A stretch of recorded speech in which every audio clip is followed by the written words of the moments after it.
Hello, beautiful people, and happy Friday. It's Elliot Bright with the Gaily News, your warm, honest space for LGBTQ plus stories that actually move the needle. It's March 27th, 2026, and the last 24 hours gave us a nice mix of creativity, community, and courage. This time, we've got 2 from the USA and 3 from international news. Let's get to it. First up, the Texas Elite Spartans kicked off their 2026 season at Maverick Stadium. The LGBTQ plus flag football team, made up of players from all walks of life, took the field with pride and joy. For many on the team, this league is more than just sports. It's a safe space to compete, make friends, and be completely themselves without fear. The opening game was filled with cheers, rainbow gear, and a strong sense of belonging. In a state where queer visibility can still feel risky, these athletes are choosing to show up and play anyway. Then, a thoughtful piece is making the rounds. Outstanding LGBTQ stories are winning audiences. Hollywood is leaving money on the table. The guest column highlights how queer-led films and shows continue to draw strong viewership and critical acclaim,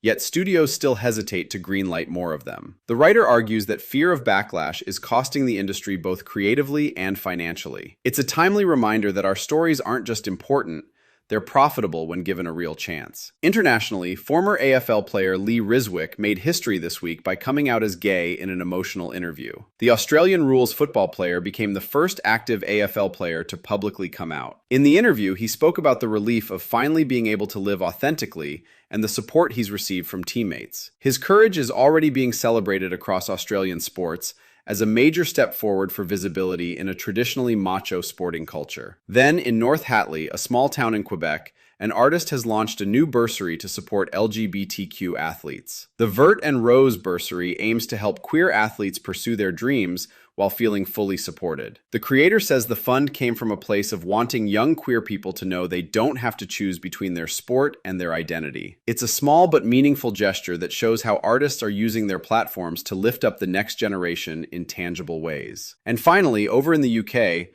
the conversation around J.K. Rowling and separating the art from the artist continues. A new discussion published today explores the complicated feelings many queer fans have toward the Harry Potter universe, loving the stories while grappling with Rowling's public views on trans issues. The piece dives into the emotional toll and the broader question of how we consume art when the creator's beliefs clash with our lived reality. It's a nuanced conversation that many in our community are still navigating. That's today's collection, darlings. A flag football team claiming space on the field, Hollywood being called out for short-sightedness, an artist creating opportunities for queer athletes, a trailblazing Australian athlete stepping into his truth, and a thoughtful reflection on the complicated relationship between beloved stories and their creators. These moments show us living, creating, playing, and wrestling with complexity all at once. Thanks for tuning into the Gaily News.